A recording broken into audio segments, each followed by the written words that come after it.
नमस्कार. शेतकऱ्यांना farmer ID असेल तरच मिळणार नुकसान भरपाई.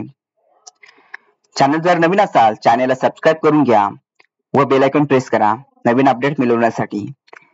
एकीकडे मराठवाड्यातील महापुरामुळे थैमान घातले असून बळीराजावर मोठे संकट उभं ठाकले आहे. ओला दुष्काळ जाहीर करण्याची मागणी होत आहे. अशातच राज्य सरकारकडून मदत केली जात आहे. मात्र दुसरीकडे ही मदत मिळवण्यासाठी संबंधित बाधित शेतकऱ्यांना फार्मर आयडी बंधनकारक करण्यात आले आहे. केंद्र शासनाची ॲग्रीस्टाक ही योजना राज्य शासनाच्या कृषी विभागामार्फत राबविण्यात येत आहे. या योजनेअंतर्गत दिनांक 15 जुलै 2025 पासून मदत व पुनर्वसन विभागांतर्गत नैसर्गिक आपत्तीमुळे होणाऱ्या शेतीपीक शेतजमिनीचे नुकसान मदतीसाठी कृषी विभागाच्या ॲग्रीस्टाक योजनेअंतर्गत मिळालेले शेतकरी ओळखपत्र क्रमांक बंधनकारक करण्यात आले आहे. याबाबत एक शासन निर्णय 29 एप्रिल 2025 मध्ये काढण्यात आला आहे.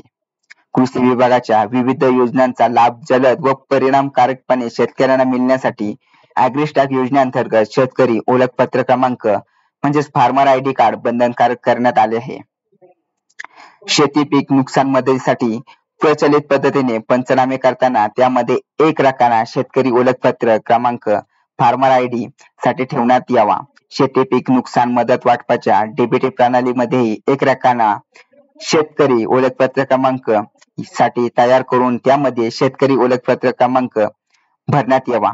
टप्प्याटप्प्याने ई पंचनामा राज्यात सुरू करताना पंचनाम्यामध्ये शेतकरी ओळखपत्र क्रमांक असणे बंधनकारक राहील असेही या शासन निर्णयात नमूद करण्यात आले आहे. अशा प्रकारे शेतकऱ्यांना फार्मर आयडी असेल तरच मिळणार नुकसान भरपाई याची महत्वपूर्ण अपडेट तुम्ही पाहिला असेल. व्हिडिओ आवडला असेल तर व्हिडिओला लाईक करा, शेअर करा आणि कमेंट करायला विसरू नका. त्याचबरोबर नवीन अपडेट मिळवण्यासाठी चॅनलला सबस्क्राईब करून बेल आयकॉन प्रेस करायला विसरू नका. भेटूत आपण नवीन व्हिडिओमध्ये नवीन अपडेट्ससह.